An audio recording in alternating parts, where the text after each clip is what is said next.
Estimados televidentes, tengan ustedes muy buenas noches y bienvenidos a esta nueva edición del programa televisivo Economía y Sociedad. Un espacio de reflexión desde la academia que induzca acciones de bien en nuestra comunidad y colectividad. Un espacio a cargo del Centro de Estudios Superiores Universitarios CESU de la Universidad Mayor de San Simón. En esta oportunidad me es sumamente grato, es un placer volver a contar con la participación, la presencia de José Manuel Rocha Balboa. Él es licenciado en Economía, pero también es un apasionado investigador, un curioso de la vida.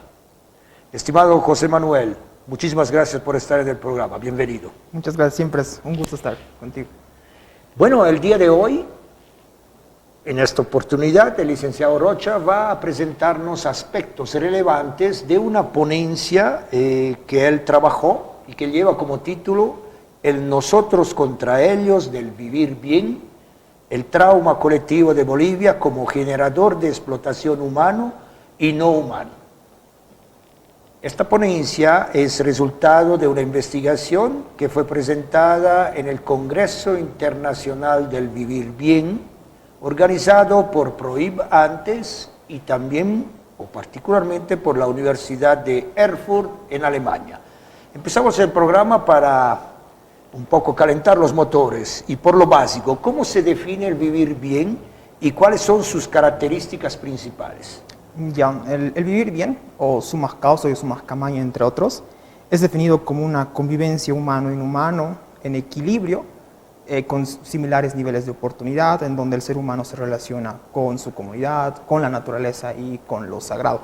Esta definición viene de Eija Ranta, un experto del vivir bien, y también de Rafael Puente, un investigador boliviano. Las bases o los orígenes filosóficos del vivir bien son rastreados por Ranta de las experiencias de los pueblos amazónicos de Ecuador y también de los pueblos andinos de Bolivia. Para el primer caso fue Philippe Descola en 1986, que acuñó el término Shiruaras del pueblo Achur, un pueblo amazónico de Ecuador, que tiene la misma base filosófica, la vida en armonía.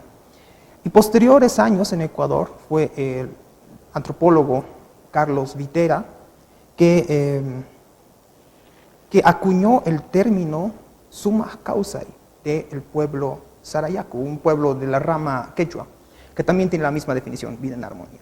Sumas Causai, sin embargo, fue utilizado como un término para sostener autonomías territoriales para pueblos ecuatorianos.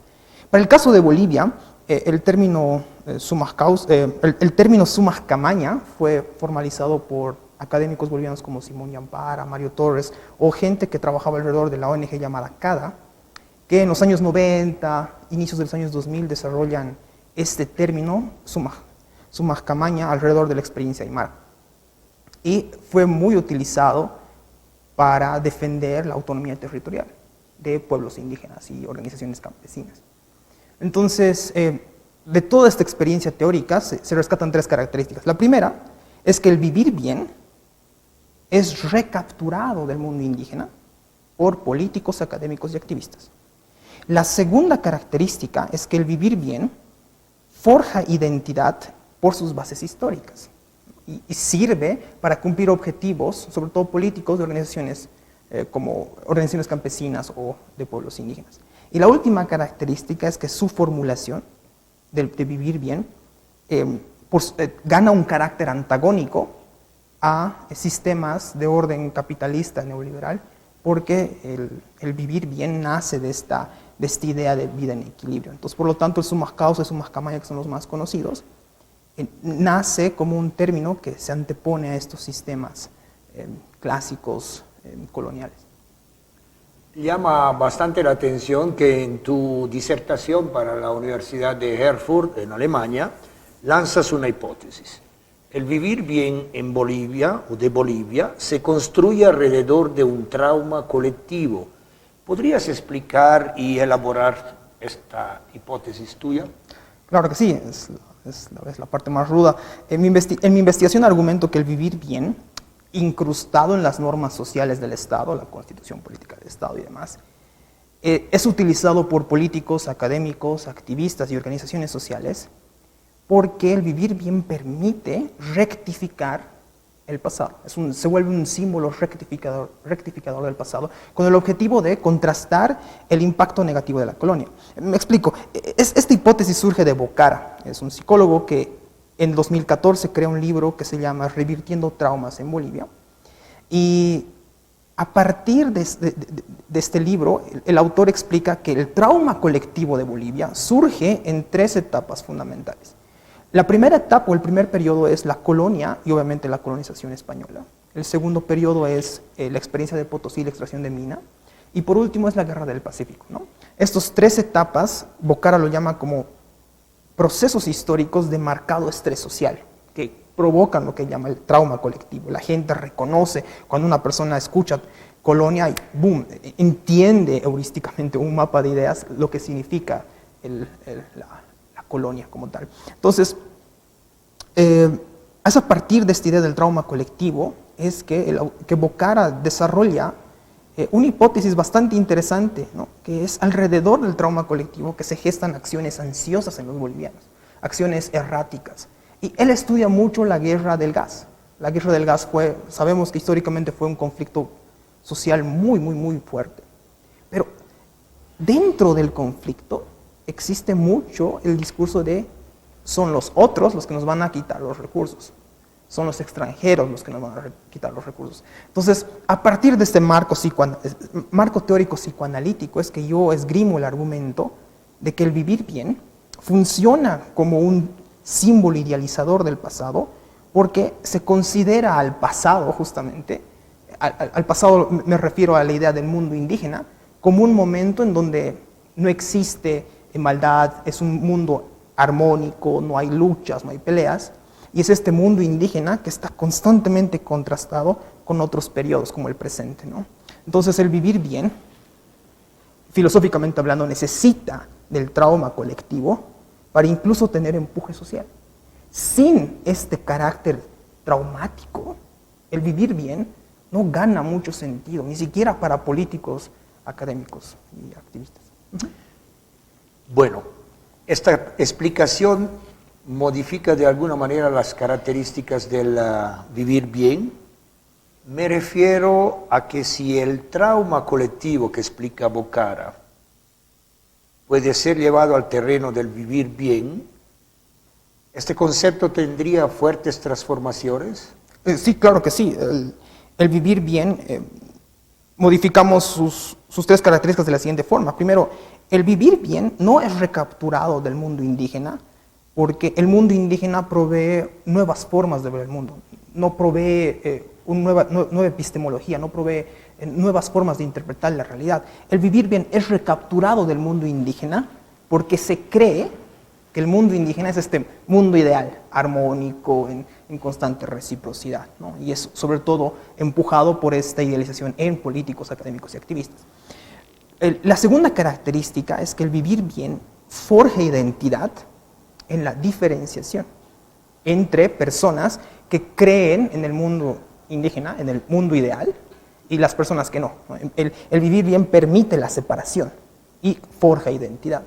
Y por último, el vivir bien es formalizado como un concepto antagónico a sistemas capitalistas y sistemas neoliberales, porque se cree, se idealiza al mundo indígena como ese momento en donde estos sistemas económicos no existen, ¿no? Donde no hay explotación humana e inhumana, ¿no? Entonces, esto es bastante complicado porque estamos diciendo que el vivir bien necesita de lo que yo llamo un síntoma original, ¿no? El síntoma original me refiero a el trauma colectivo provocado por la colonia. Y es a partir del trauma colectivo que el vivir bien gana empuje social. Entonces la pregunta es, ¿cómo es esto posible, ¿no? ¿Cómo es posible que un concepto que busca la armonía funja o funcione de esta forma? Y creo que ahí vienen las explicaciones de Žižek, un filósofo esloveno, que utiliza el concepto fantasía social. Fantasía social para Žižek está caracterizado de la siguiente forma. Él expresa que cuando una sociedad integra un agente externo a su interpretación social, es que el patrón ideológico gana sentido. Me explico. Prácticamente estoy diciendo que el vivir bien, como concepto ideológico, necesita de un otro para poder funcionar. Entonces, necesita siempre de este ajeno. ¿Y qué es el ajeno en el vivir bien? Son los colonos, es la colonia. Siempre necesita de este ser extraño que trae desorden. Y es a partir de este desorden, que es provocado por este trauma colectivo, que se crea un ellos contra nosotros. ¿Quiénes son ellos en el vivir bien? Ellos son toda persona, no está definido, es toda persona que no cree en el mundo indígena, no cree en esta idealización, y es toda persona que puede ser considerada como extranjero o persona que vive aquí, que no necesariamente corresponde a estos valores. Y el nosotros es la parte ruda. El nosotros estaría ligado a personas que se denominan como herederos legítimos de la herencia nativa, que tienen incluso, leyendo mucho en las descripciones del vivir bien, en el mundo académico, en el discurso político, en la Constitución, nosotros son personas que tienen el rol fundamental de traer orden, incluso en un mundo altamente capitalista. Entonces estamos entrando a una reconstrucción del vivir bien a través de estos conceptos. Y bueno, y esto está ligado a lo que llamas la respuesta autóctona, ¿verdad? Sí. La respuesta autóctona es un pequeño arreglo teórico que se necesita aplicar en esta idea de lo que yo llamo el vivir bien en la mente, porque la interpretación de Bocara es bastante local, o sea, se detiene en Bolivia. Entonces, el vivir bien en la mente necesita de la interpretación solo de los colonizados y no tiene ninguna relación con los colonizadores. Por eso es una respuesta autóctona al trauma colectivo. Algo que resulta relevante es, digamos, dentro de lo que ha sido tu disertación, es la respuesta que das al doctor Galindo, presidente del Prohibio Andes, cuando expresas que el trauma colectivo en Bolivia, o de Bolivia, tiene orígenes mucho más extensos que los que Bocara desarrolla. ¿Podrías elaborar tu idea? Sí, el doctor Galindo me preguntó en la disertación si, ¿qué podemos hacer para resolver el trauma colectivo, para resolver los traumas de Bolivia? Y yo le lancé la respuesta explicando de nuevo, ¿no? con la hipótesis de la respuesta autóctona, es que Bocara es muy local. Y para realmente proponer una receta, tal vez, para salir de esta idea del trauma colectivo, se necesita mucho desligarse de esta dicotomía entre buenos y malos, entre colonizadores y colonizados. Y eso me llevó a buscar profundamente el aspecto histórico.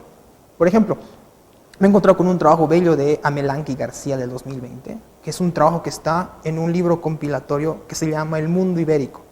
Y es un libro que describe toda la vida del mundo ibérico, Portugal y España, desde el siglo XV hasta el siglo XVII. Por ejemplo, en el trabajo de Amelanque y García, expresan que los españoles, en esa época, vivían en una extrema pobreza.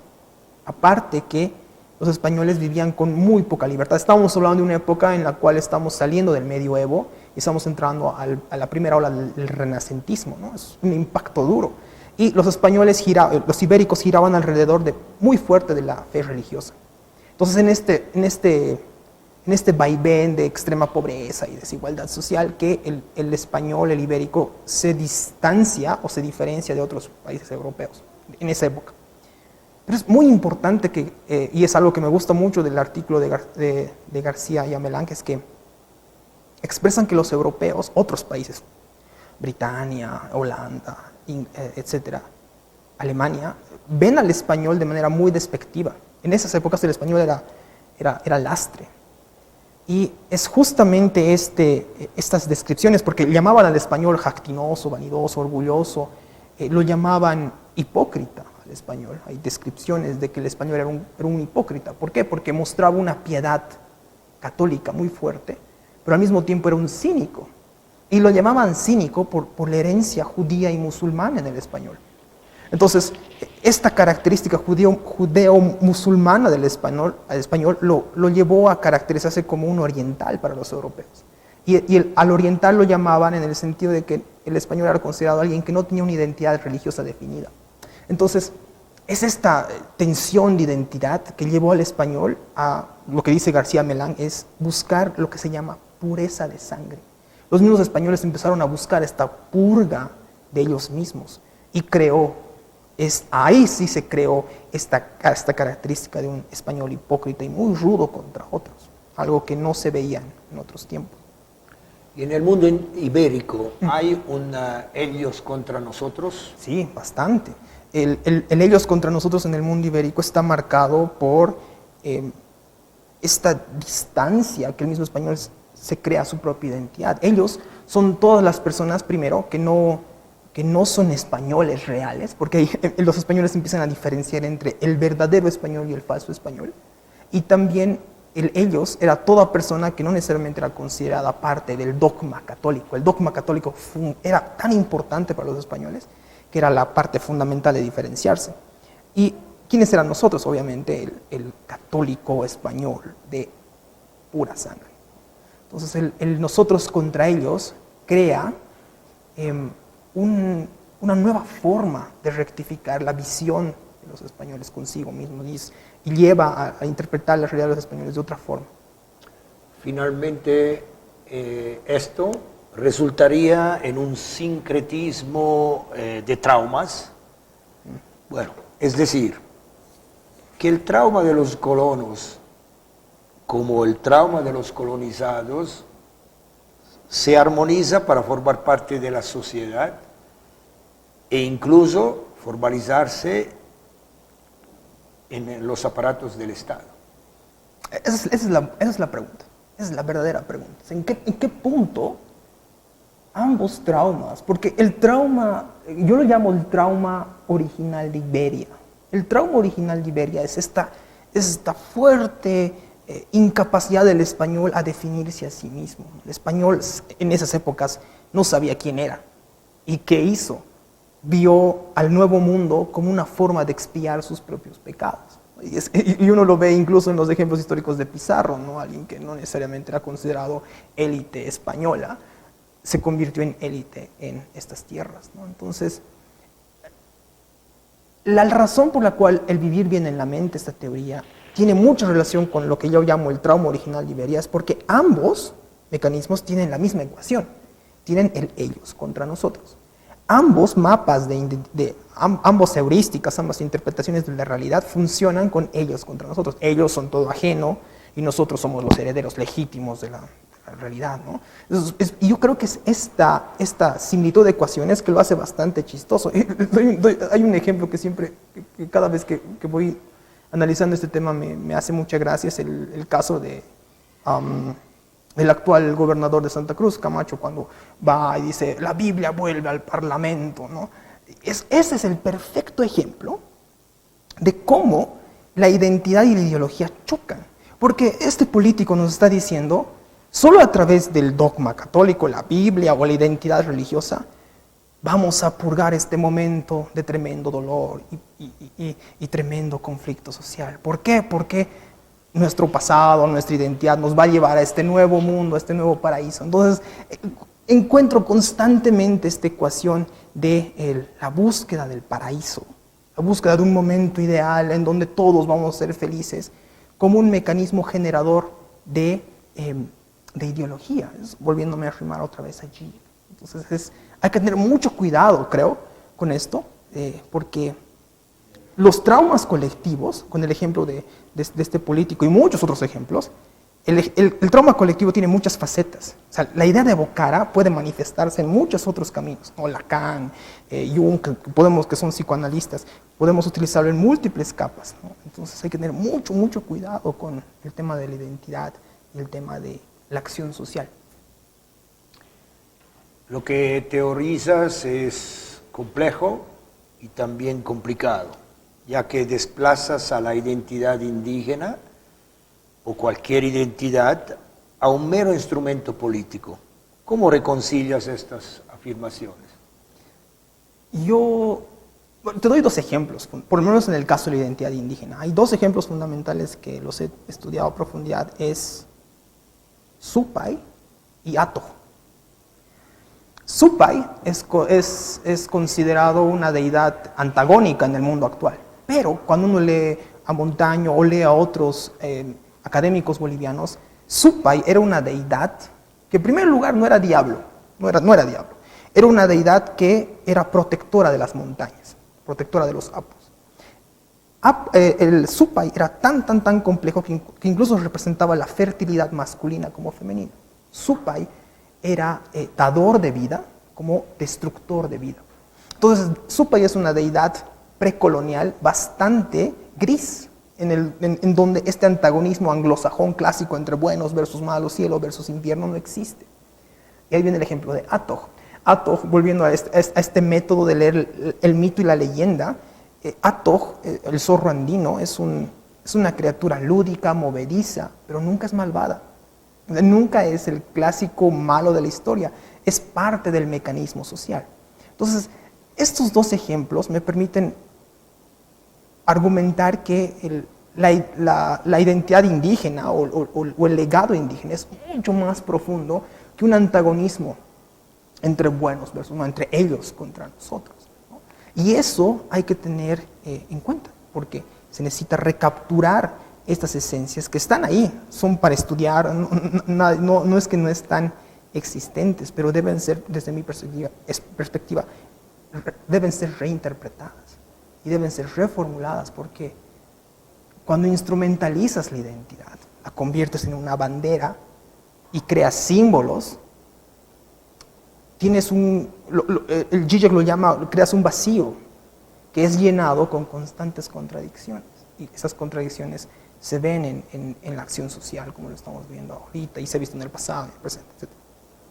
Para terminar el programa, que me parece, bueno, que va reflexionando alrededor de este famoso vivir bien, tal vez puedes aclararnos cómo el vivir bien de Bolivia puede formar parte de la explotación del ser humano. Claro que sí. Cuando estaba primero viendo el tema del vivir bien, fue algo incómodo porque el congreso era bastante extenso. Y me pregunté por qué es incómodo. Hasta que empecé a encontrar evidencia empírica con respecto a la explotación forestal. FAO expone que el plan de desarrollo del 2016 a 2021 en Bolivia asume la explotación forestal como parte íntegra del Estado. Entonces, el vivir bien es una concepción de vida en armonía, pero venga, destruimos los bosques, ¿no? Y este análisis está muy inserto en el trabajo de Kunste, Camilo Kunste, que es el director de carrera de comunicación de la Católica, que escribe su tesis doctoral alrededor de la interpretación del vivir bien como en realidad una mera reproducción del desarrollo. Y ella ranta igual, critica. Entonces, ese es uno de los ejemplos, la explotación forestal, ¿no? Madre tierra, pero boom, destruimos. Otra paradoja es que es la explotación laboral. Ahora la explotación laboral es mucho más extensa que antes porque el Estado actual necesita de un aparato fuerte en el Estado, pero necesita mucho de la informalidad. Si uno quita la informalidad de Bolivia, porque es prácticamente mi inicio en el mundo de la investigación, he estudiado todo lo que es mercado de trabajo, sin informalidad económica, el aparato estatal no funciona. Pero la informalidad laboral va de la mano de mucha explotación humana, con menores salarios, más horas, menos pago, etc. Entonces, esto se convierte en lo siguiente. El vivir bien se convierte entonces en un manto. Somos armoniosos, pero cubre un nuevo tipo de explotación social que está fundamentada en este patrón ideológico, que está sustentada también por esta justificación. En el pasado vivíamos en armonía y ahora para explotar tenemos que reivindicar lo que hizo la colonia. La justificación, la acción y por último el desenlace, que es un nuevo tipo de explotación social. Esa fue la parte más complicada de la disertación, porque necesitas primero deshacerte, ¿no?, de esta dicotomía entre colonizados y colonizadores, pero también leer mucho el tema de los datos. Pero sí, es la hipótesis, ahí está. Por eso es mi reafirmar con el tema de que el vivir bien permite un nuevo tipo de explotación social. Y no es el único, hay otros tipos de patrones ideológicos, pero ese fue el foco de la investigación. Muchísimas gracias. Estimados televidentes, el día de hoy estuvimos con José Manuel Rocha Balboa. Él nos ha regalado resultados de su investigación que se tradujeron en una ponencia que realizó en el Congreso Internacional del Vivir Bien. Se realizó a través de la Universidad Alemana de Erfurt y que llevaba como título El nosotros contra ellos del vivir bien, el trauma colectivo de Bolivia como generador de explotación humano y no humano. Porque el vivir bien todavía no ha resuelto nuestra búsqueda del paraíso acá en la tierra. Estimados televidentes, esperamos que el programa haya sido de su agrado. Gracias por su fidelidad. Hasta una próxima oportunidad. Muy buenas noches.